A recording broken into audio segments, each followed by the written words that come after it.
Welcome to Ancient Stoic Secrets, the place where men come not to escape the noise, but to outgrow it. Thoughtful. Let me ask you something personal. Have you ever caught yourself saying things like, "That's just how I am," or "It's not my fault"? Little phrases. They sound harmless, even manly. But they carve away at you, bit by bit, until what's left is just a shadow of the man you were meant to become. The truth is, most men don't fall because someone knocked them down. They fall because they repeated weak words for too long, until those words became their identity. But this video isn't about shame. It's about awareness. It's about the power to rewrite your story. Today, we're going to expose 8 phrases that slowly kill a man's strength and show you what a Stoic man says instead. Because you don't just speak your thoughts, you become them. Part 1. That's just how I am. There's nothing noble about refusing to grow. When a man says, "That's just how I am," he's not declaring truth, he's protecting his pride. He's drawing a line not in strength, but in fear. Fear of change, fear of reflection. He mistakes being rigid for being resilient. I knew a man like that, Victor. Tough, clean-cut, respected. But at home, he was emotionally unavailable. When his wife asked for connection, he shut down. When his daughter reached for him, he looked away. And over time, they stopped reaching. Stoic men don't plant their feet in ego, they evolve. Because strength without self-awareness is just stagnation. So next time you say, "That's just how I am," thoughtful, ask yourself, is that who I am? Or is it who I stopped trying not to be? Part 2. Real men don't talk about feelings. Some lies are handed down like heirlooms. And this one, real men don't talk about feelings, is one of the most dangerous. It sounds tough, it sounds controlled, but what it really is a cage. Silence doesn't make you stronger, it just makes you harder to reach. You don't have to cry on Instagram, you don't have to spill your guts in public, but if you never face what's inside, it will rot you from the inside out. Marcus Aurelius, one of the strongest men in history, wrote openly about grief, fear, and loss.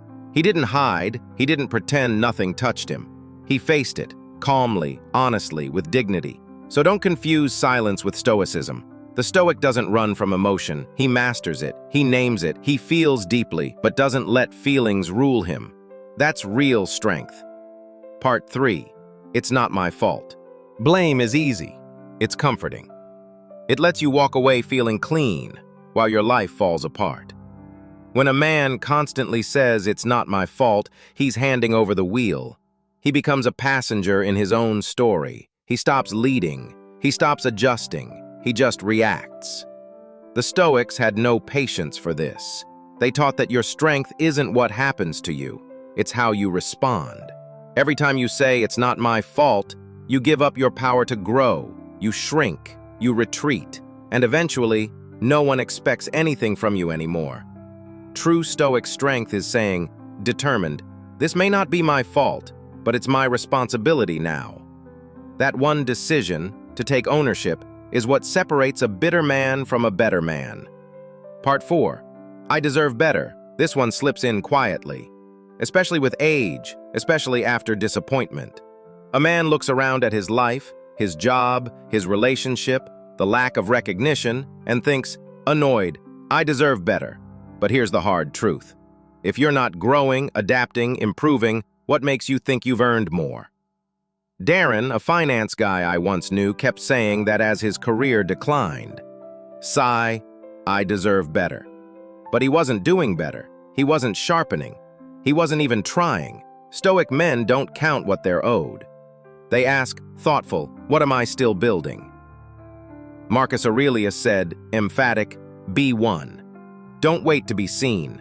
Be a man so grounded he no longer needs applause to know his worth. Part 5. That's not my job. This one sounds like discipline, but it's really quiet resignation. Men say it when they've checked out, from their marriage, their family, their leadership. They show up physically, but not with presence, not with effort, not with heart. Mark, a hard-working electrician, did everything expected, on paper. But at home, laundry wasn't his job. Conversations? Not his job. Being a father beyond a paycheck? Also not his job.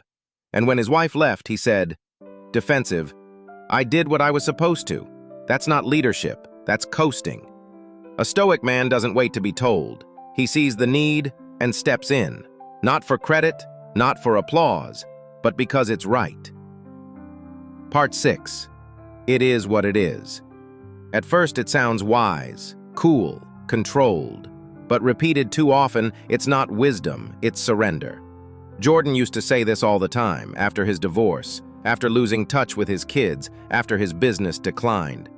Resigned, it is what it is. But what he really meant was, sad, I've stopped trying. Stoics don't use acceptance as an excuse. They use it as a launch pad. They ask, questioning, what can I still control? Thoughtful, what does this moment demand of me? If life throws you a storm, you don't fold your arms and float. You steady the ship. You chart a course. You act anyway. Part 7. I don't care anymore. Sighs. This is what men say when they're hurting, but too tired to fight. They say I don't care to protect themselves, to pretend it doesn't matter. But it does. And deep down, they know it. They care about being respected, being loved, being seen. They've just been disappointed so many times. Exhales sharply. They'd rather feel nothing. But indifference isn't peace, it's erosion. The Stoic doesn't shut down when life gets hard. He stays awake. He feels, then responds with clarity, not collapse. The moment you say, I don't care, ask yourself, is that really true? Or is it just easier than being vulnerable? Because the world doesn't need more men who feel nothing. It needs men strong enough to care deeply, without breaking. Part 8. Whatever happens, happens. This is the final retreat, a shrug, a surrender to fate. Whatever happens, happens. But the Stoics never said that. They said, accept what you cannot control, but act where you still can.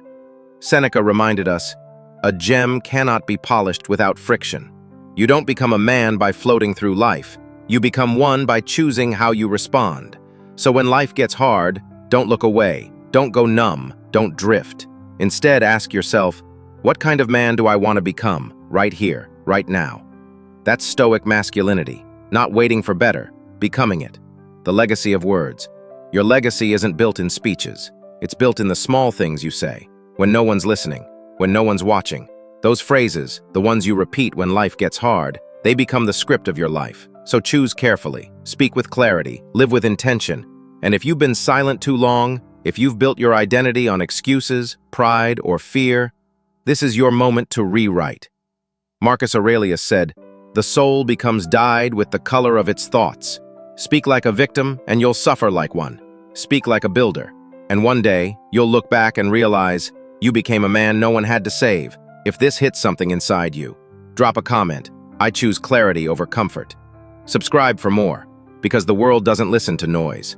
It leans in when a wise man finally speaks.